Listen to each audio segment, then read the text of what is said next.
Bună seara, vă mulțumesc pentru interesul dumneavoastră.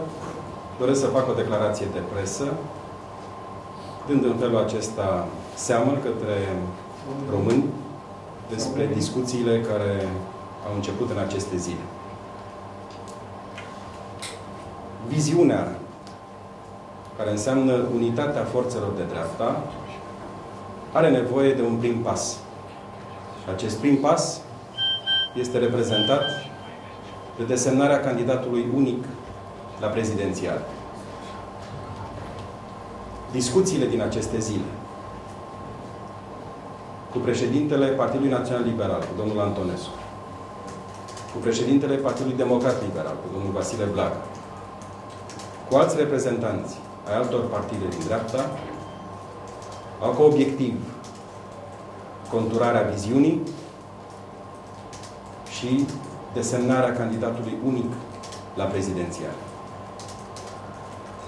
Unitatea dreptei nu se face într-o zi de joi ca să se desfacă vineri.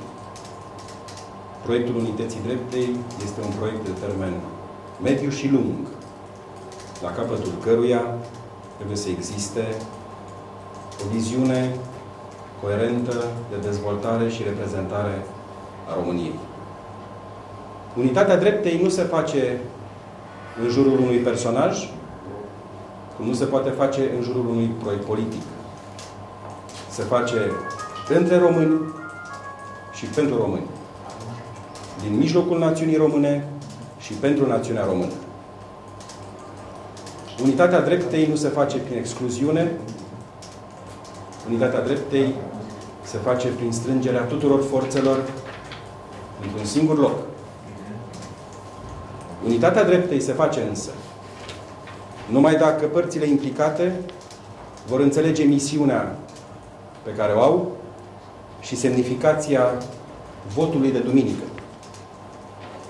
Singura soluție pentru ca unitatea dreptei și deci primul pas făcut în această direcție în noiembrie 2014 să aibă succes este prin renunțarea la orgoliu.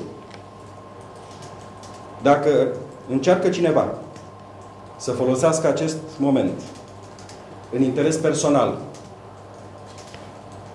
plătește politic prețul pentru un gest irresponsabil.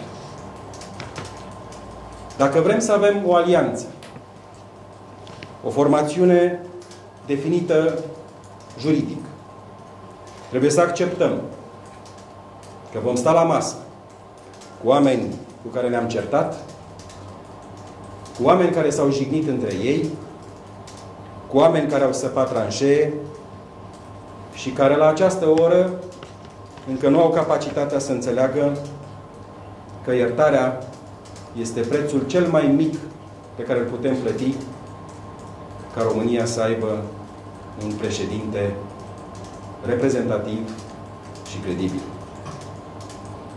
Liderii dreptei trebuie să învețe să ierte dacă vor să ajute România. Dacă nu învață să ierte, vor deschide ușa discuțiilor și reproșurilor interminabile. În politică nimeni nu câștigă și nimeni nu pierde definitiv.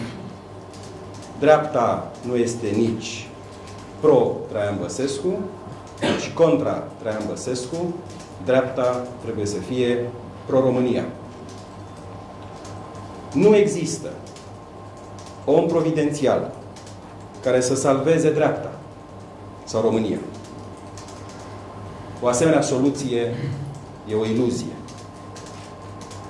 Ce există este însă un grup de oameni care pot face alegerile corecte în aceste zile foarte dificile. Alegeri fără orgoliu. Aș vrea să alegem desemnând un candidat unic la prezidențiale, sprijinit de toate forțele politice responsabile, capabil să reprezinte România în Europa și față de partenerii transatlantici, capabil să susțină reformele structurale ale țării, capabil să ajute în dezvoltarea durabilă a națiunii noastre. Capabil să susțină un proiect comun al României. Nu anti-Ponta, ci pentru România. Cred de asemenea că forțele politice responsabile care își vor pune semnătura pe un asemenea pact nu-și vor mai putea niciodată justifica retragerea dintr-un proiect național. Nu avem dreptul să dăm România pe mâna nimănui. Trebuie să alegem dintre noi un om politic serios, un om politic capabil să suplinească toate atributele funcției constituționale de președinte, capabil să fie grăitor pentru România, capabil să reprezinte cetățenii, capabil să facă față oricărei încercări. Trebuie să renunțăm cu toții la ceva pentru a câștiga împreună. Ce solicit colegilor din partidele care au desemnat deja candidat la prezidențial? PDL, PNL și Forța Civică. Este să nu vorbească despre persoane și în sobrietate și lucid, cu viziune și cu gândul la țară, să conturăm împreună tiparul pe care trebuie să-l împlinească viitorul candidat și după ce vom fi căzut de acord asupra acestui tipar, să-i dăm numele în spatele căruia să ne reunim cu toții.